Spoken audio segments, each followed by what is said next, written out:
现在我才想到，当年我总是独自跑到地坛去，曾经给母亲出了一个怎样的难题。她不光是那种疼爱儿子而不懂得理解儿子的母亲，她知道我心里的苦闷，知道不该阻止我出去走走，知道我老是待在家里，结果会更糟。但她又担心我一个人在那荒僻的园子里整天的都在想些什么。我那时的脾气坏到了极点，经常是发了疯一样的离开家，从那园子里回来又中了魔似的，什么话都不说。母亲知道有些事不易问，便犹犹豫豫的想问，而终于不敢问，因为她自己心里也没有答案。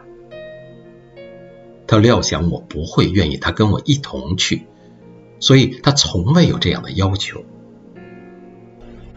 她知道得给我一点独处的时间，得有这样一段过程，只是不知道这过程有多久，和这过程的尽头究竟是什么。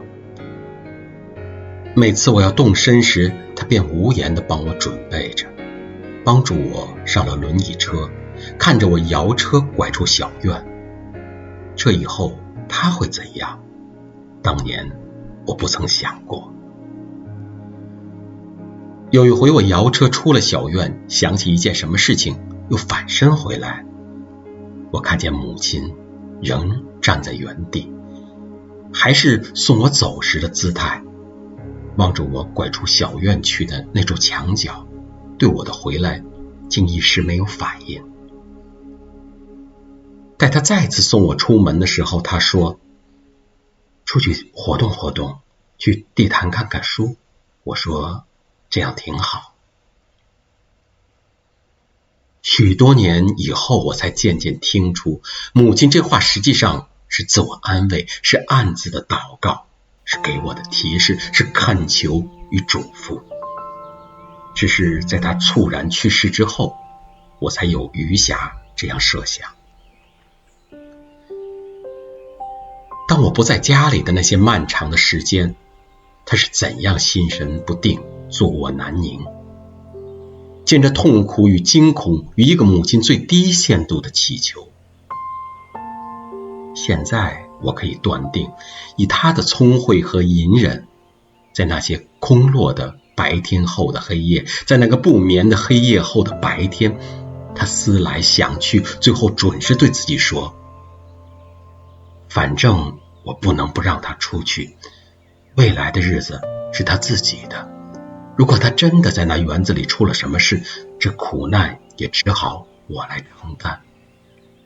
在那段日子里，那是好几年前的一段日子了，我想我一定是母亲做过最坏的准备了，但她从来没有对我说过：你为我想想吧。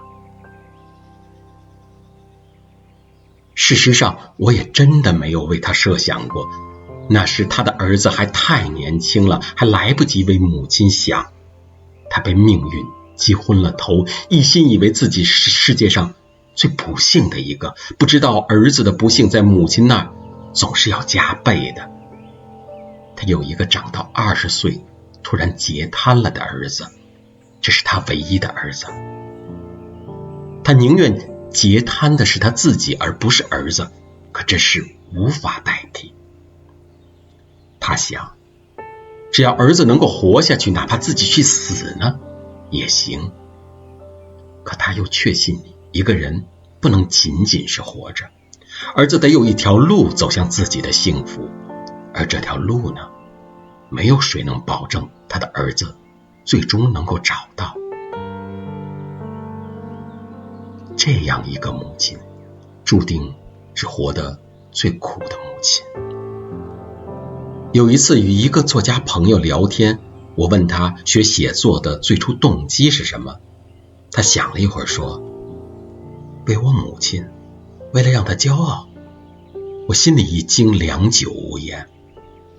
回想自己最初写小说的动机，虽不似这位朋友那样单纯，但如他一样的愿望，我实际也有。且一经细想，这个愿望也在全部动机中占了很大的比重。这位朋友说，我的动机太低俗了吧？我光是摇头，心想低俗并不见得低俗，只怕是这愿望过于天真了。他又说，我那时真的想出名，出了名让别人羡慕我母亲。我想他比我坦率，我想他又比我幸福，因为他的母亲还活着，而且我想他的母亲也比我的母亲运气好，他的母亲没有一个双腿截瘫的儿子，否则事情就不这么简单了。在我头一篇小说发表的时候，在我的小说第一次获奖的那些日子里，我真是多么的希望我的母亲还活着。我便又不能在家里待了，又整天的独自跑到地坛去，心里是没头没尾的沉郁和哀怨。我走遍了整个园子，却怎样也想不通，母亲为什么就不能再多活2年呢？为什么在他儿子就快要碰撞开一条路的时候，他却突然熬不住了？莫非他来到此世只是为了替儿子担忧，却不该分享我的一点点快乐？他匆匆离开我的时候，才只有49岁呀。有那么一会儿，我甚至对世界、对上帝充满了怨恨和厌恶。后来我在一篇题为《合欢树》的文章中写道，坐在小公园安静的树林里，我闭上眼睛想，上帝为什么早早地召母亲回去呢？很久很久，迷迷糊糊的，我听到了回答。他心里太苦了，上帝看他受不住了，就召他回去。我似乎得到了一点安慰，睁开眼睛，看看风正从树林里穿过。只是到了这个时候，纷纷的往事才在我眼前幻现的清晰，母亲的苦难与伟大才在我心中渗透的深彻。上帝的考虑也许是对的。摇着轮椅在园中慢慢的走，又是雾罩的清晨，又是骄阳高悬的白昼，我只想着一件事，母亲已经不在了。在老柏树下停下，在草地上的颓墙边停下，又是处处虫鸣的午后，又是鸟儿归巢的傍晚，我心里只默念着一句话，可是母亲已经不在了。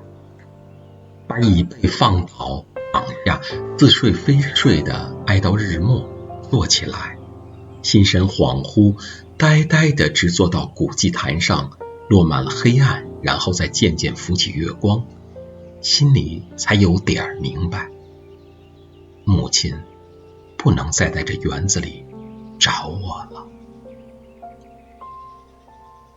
曾有过好多回，我在这园子里待得太久了，母亲就来找我。她来找我，又不想让我发觉，只要见我还好好的待在这园子里，她就悄悄地转身回去。我看见过几次她的背影，我也看见过几回她四处张望的情景。她视力不好，端着眼睛像在寻找海上的一条孤舟。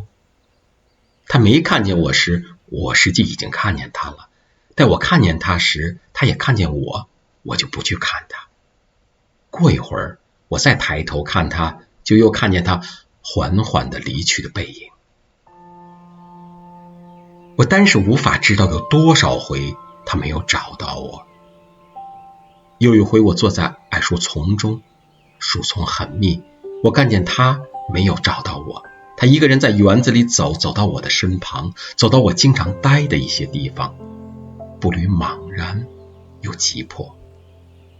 我不知道她已经找了多久，而且还要找多久。我不知道为什么我决意不喊他？也许是出于一个长大的男孩子的倔强与羞涩，但这倔强只留给我痛悔，丝毫也没有骄傲。我真想告诫所有长大了的男孩子，千万不要跟母亲来这套倔强，羞涩就更不必了。我已经懂了，可我已经来不及了。儿子想使母亲骄傲，这心情毕竟太真实了，以致使想出名这一声名狼藉的念头也多少改变了一点形象。这是一个复杂的问题，姐不去管它了吧。随着小说获奖的激动逐日黯淡，我开始相信至少有一点我是想错了。我用纸笔在报刊上碰撞开的一条路，并不就是母亲盼望我找到的那条路。年年月月我都来到这园子里，年年月月我都要想，母亲盼望我找到的那条路到底是什么。母亲生前并没给我留下什么隽永的誓言，或要我恪守的教诲，只是在她去世之后，她艰难的命运、坚韧的意志和毫不张扬的爱，随光阴流转，在我的印象中愈加鲜明深刻。有一年10月的风又翻动着安详的落叶，我在园中读书，听见2个散步的老人说，没想到这园子有这么大。我放下书，想，这么大的一座园子，要在其中找到他的儿子，母亲走过了多少焦灼的路。多年来我头一次意识到，这园中不单处处都有过我的车辙，有过我的车辙的地方，也都有过母亲的脚印。